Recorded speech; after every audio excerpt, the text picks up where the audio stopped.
All right, today I'm going to do something pretty fun. I'm going to take one of the live cold calling sessions that I did on my YouTube channel. I think this one was probably about 7 or 8 years ago.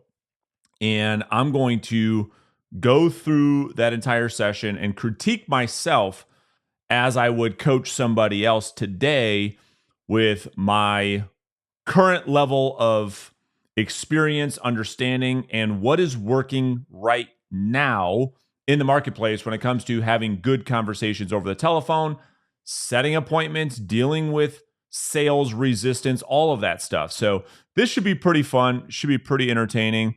And before I jump in, because I've gotten a lot of questions, like over the years, when I have made a video around sales methodology and as the reverse selling method continues to mature, there are things that I have changed my mind on. Well, better yet, better than changing my mind on, we have tested and tested and tried and tried.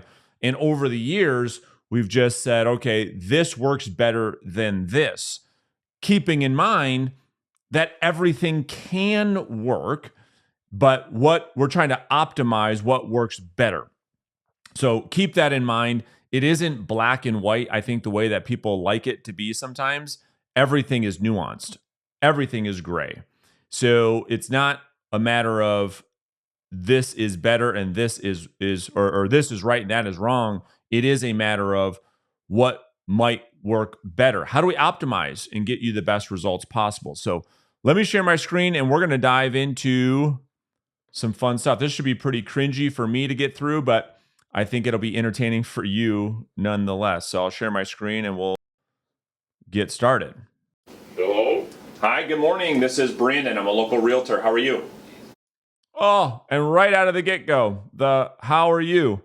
Now, again, it's not that it doesn't work. You can open up a phone call like this. This is just a natural, I think, thing that I used to do more so than it being strategic. And it works. It's fine.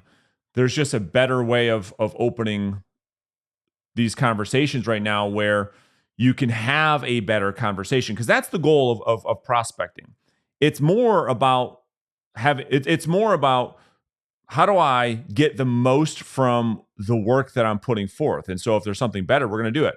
So the way in which I open my calls today is by offering up the perception that the prospect is the one, in fact, in control, and that they get to decide for themselves whether or not they want to have a conversation with me versus me just assuming that they do, versus me forcing a conversation, which in my experience and with the thousands of agents that I have coached, that I've heard conversations with, when we force a conversation with a prospect, often what happens, and you probably have experienced this too, prospects resist. That's sales resistance.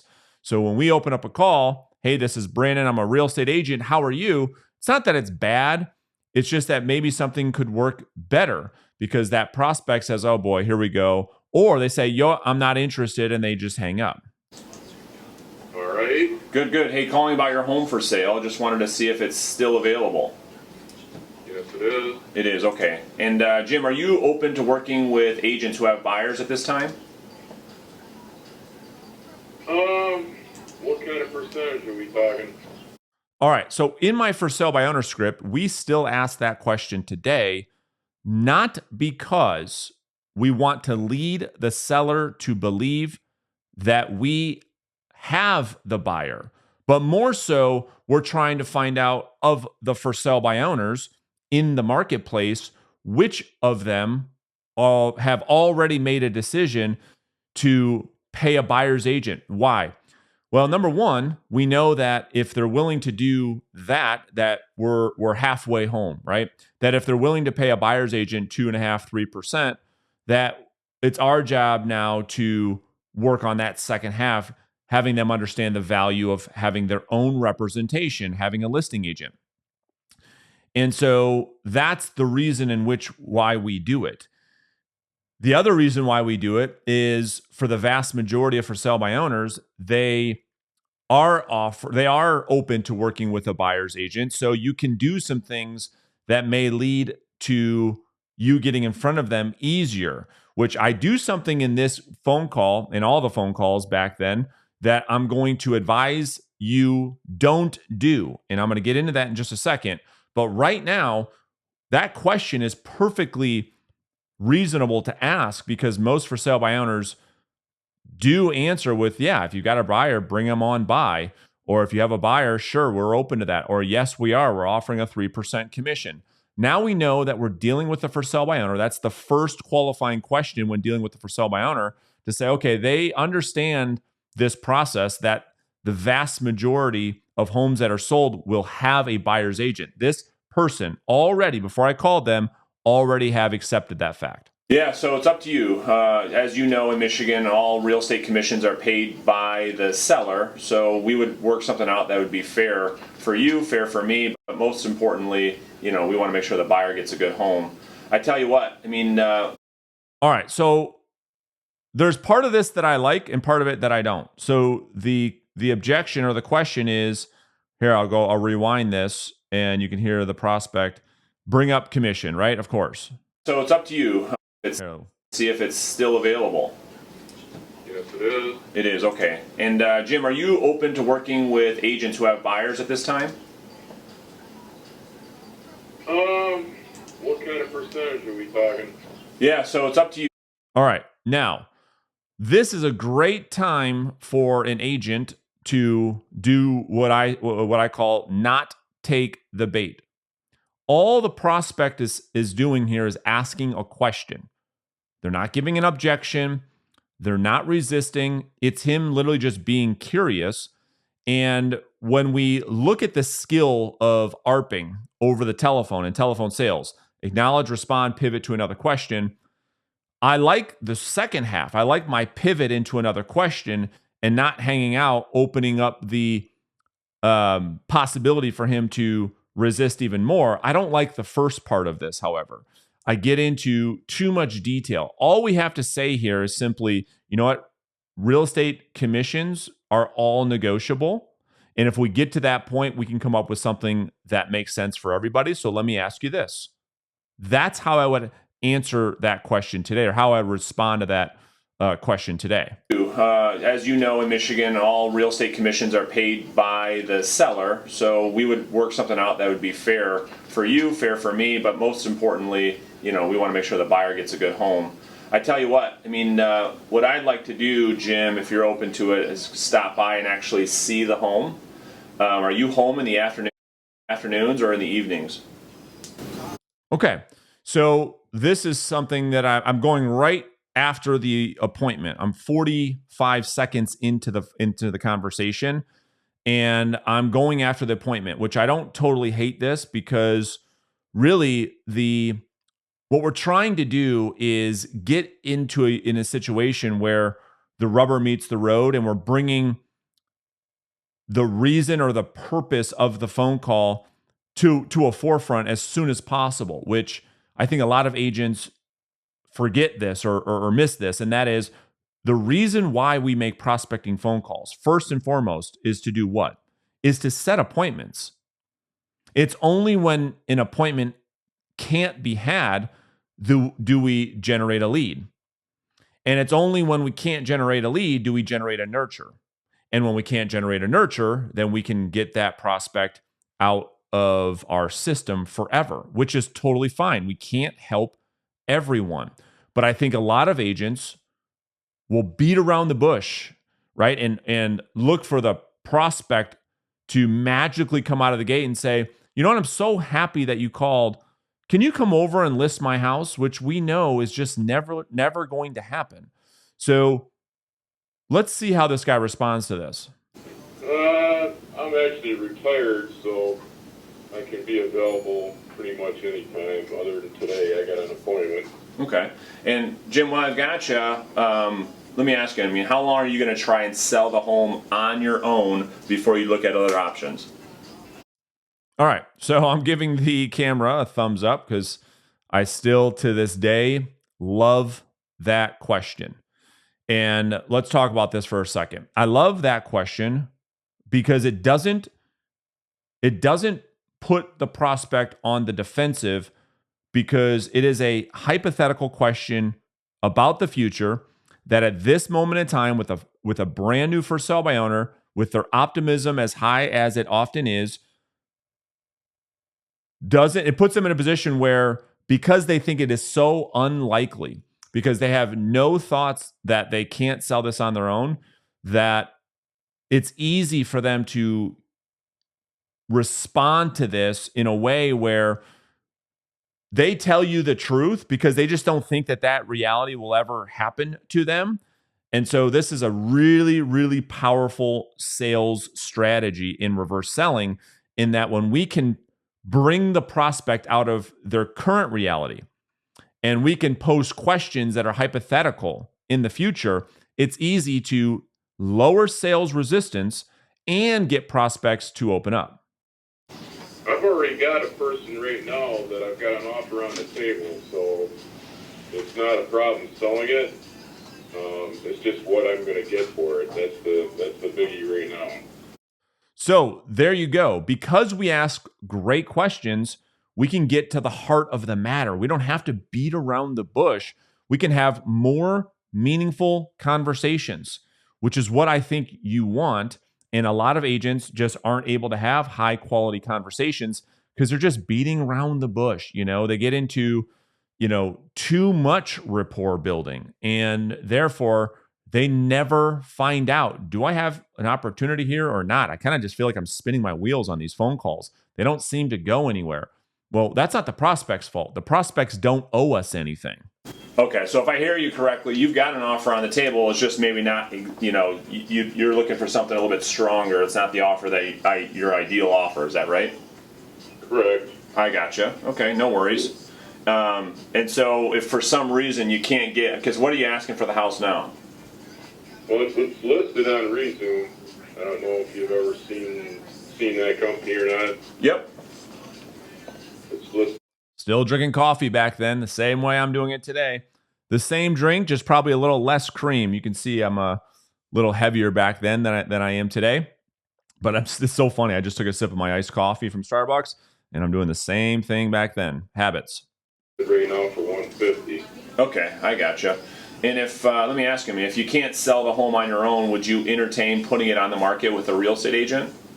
So there you go. I love the question. Just being transparent, being direct, having the courage to ask for what it is that we want, which I think a lot of agents don't do. So therefore, they get vague answers. They don't ever find great opportunities when they're prospecting, and therefore they don't prospect. So we're just asking the question. The prospect can say yes, no, maybe so, doesn't matter. We're saying, if you cannot sell this on your own, then would you consider other options? This is the if-then framework that we teach in reverse selling, and everybody is used to this type of question or this type of frame. Think about you as a child. Your parent said to you, if you eat your vegetables, then you can go out and play. If you do your homework, if you clean your room, then Bob can come over. And so that type of question works very, very well in a sales conversation. At this point, no. Okay. It's just maybe a backup plan.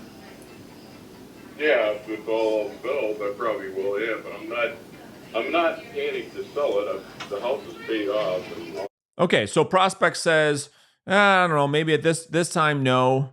And then I say, maybe just as a backup plan, which those words is when this whole strategy was designed. Is when I came up with the backup plan language that works so well.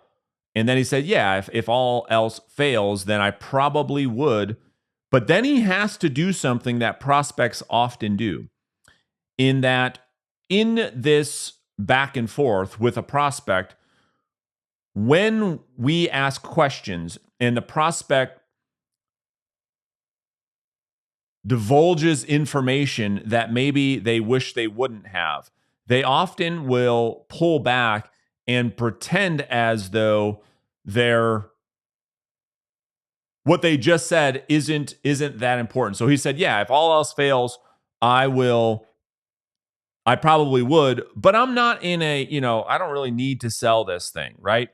And so he's trying to hedge against the information he just gave me, which he contradicts again at the end of this conversation, because I'm in this call and I'm just listening to it now, which is what we all should be doing, is we need to be as skeptical of prospects as they are of us. One of the things that we do a lot more today than we did in the past is disqualifying prospects rather than qualifying prospects. What that means is this: rather than always looking to get prospects to tell us yes, we're giving the prospects the opportunity to tell us no.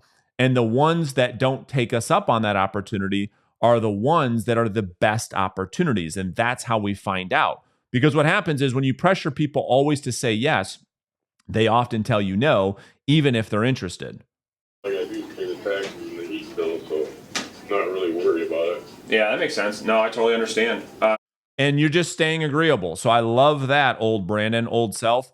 The guy says, I'm just not, whatever. It's not that big of a deal. Instead of me trying to persuade or convince him that he should, I stay agreeable. I love that part of the call.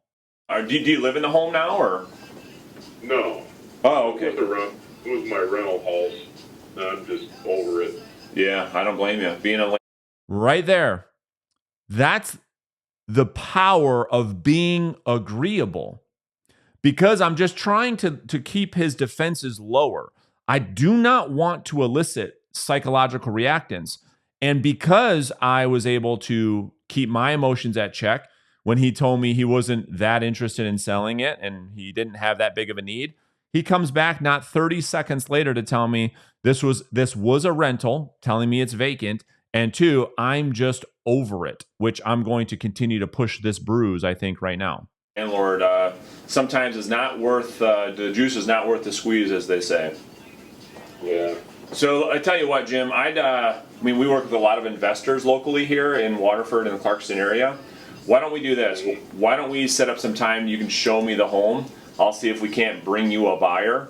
And if we can, we'll work something out and kind of go from there. Is that fair?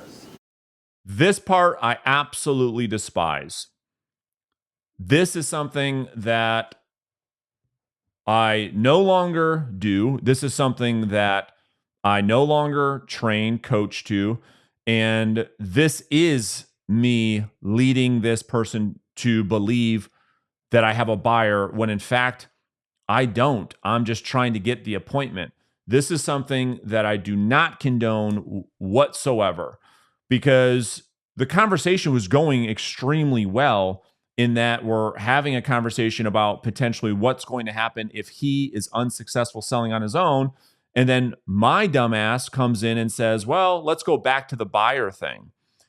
What should have happened here is further line of questioning and a process of disqualifying, in that we ask questions like this as an example. So Bob, I know you're not interested in even looking or considering listing this with a real estate agent. Let me ask you this before I let you go. If I was to show you a plan that would cause the property to sell and resulted in you getting the money that you needed, would you be totally against getting together for 15, 20 minutes, reviewing that plan, knowing right now that you're not going to do anything unless it makes sense? Would you agree? And I didn't do that. That's what I should have done.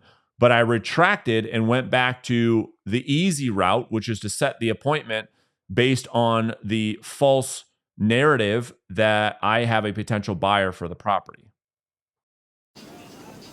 I'd be willing to see what you got to offer, And it's the prospect coming back to me. Yeah, I'd be open to see what you have to offer, meaning help him get the property sold. So let's see what I do with this. The ball is on the tee. He's teed it up for me. Let's see if I screw it up. Yeah. I mean, first things first is really let's take a look at the home. I know you're busy today. Is tomorrow? You said tomorrow afternoon. How's maybe like right around 1 o'clock work for you? Let me look at my Sure, no problem. Yeah. It's Brandon. Brandon. Yeah, and what I can do too when we hang up, do you have an email address? I can send you my contact information real quick as well. I'd really rather not. I get so much stuff on my email. Yeah, I don't blame you.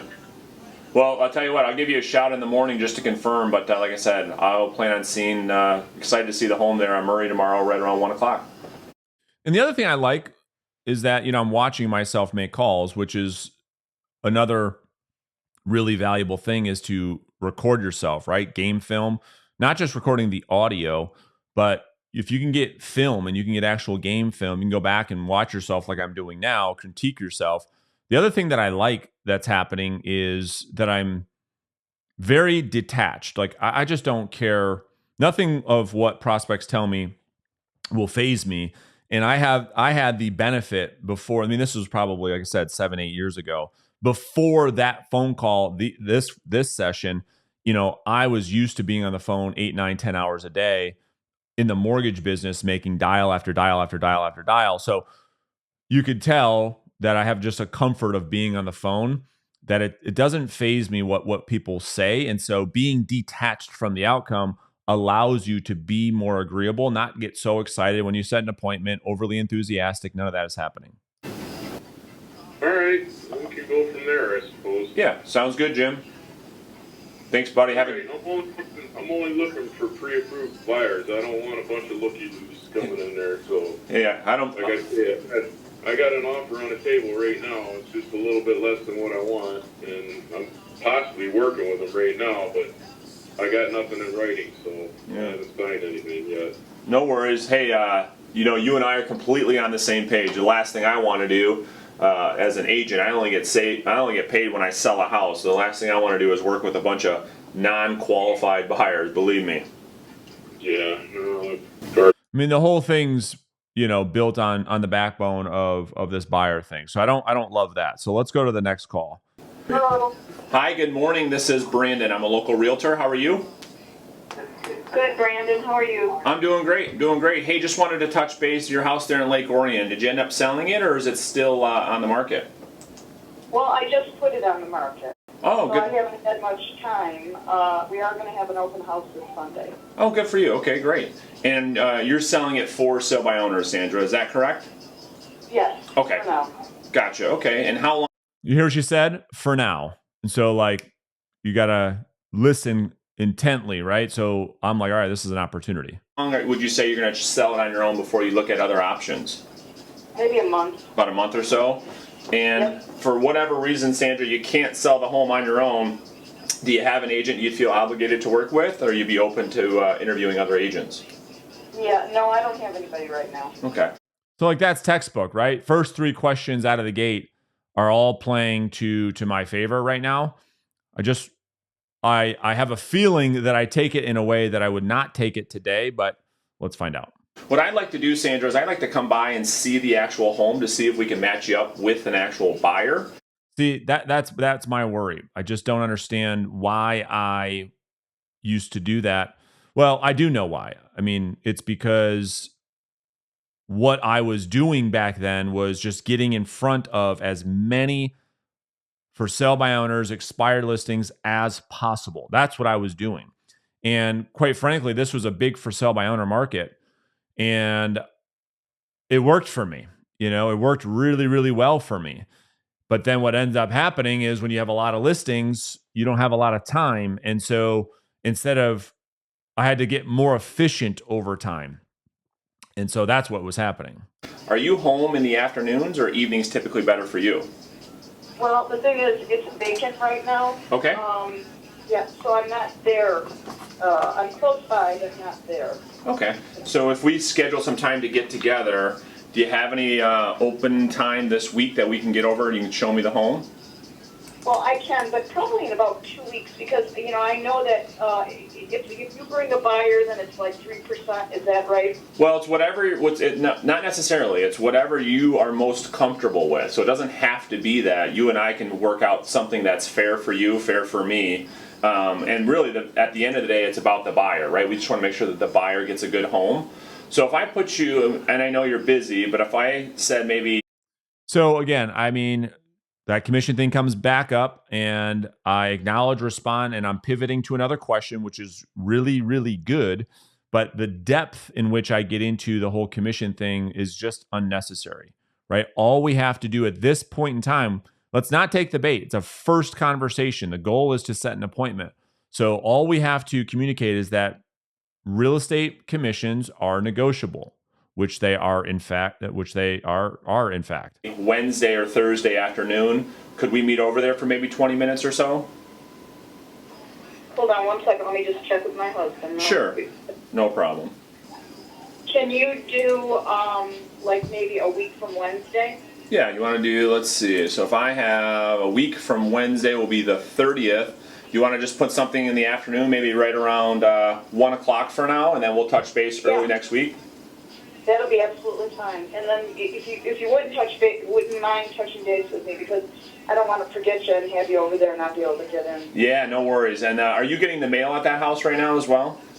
No, I'm not. There's no mail going there. There's no mail going there, okay. Because what I was going to do is I was going to send you my card in the mail. Why don't I do this? I'll just email you my contact information, Sandra, and that way you... Okay.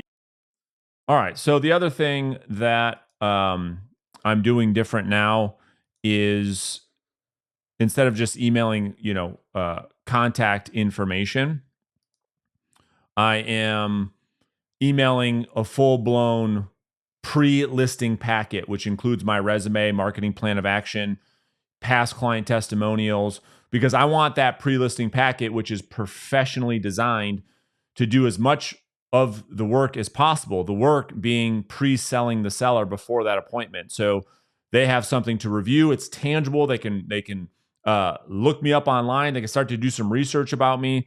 And all of that could be done before the appointment. So all in all, I don't hate the calls. It was 3 appointments set, and I think in maybe a 20-minute prospecting session, which is fine. It's just that those appointments lead you to having to go on a lot of appointments, drive around a lot in order to get listings. And at the time, I must have made a business decision that was what was working for me. And so again, it isn't that there is a right way or a wrong way. It's just about optimizing. And so I'll leave you with this.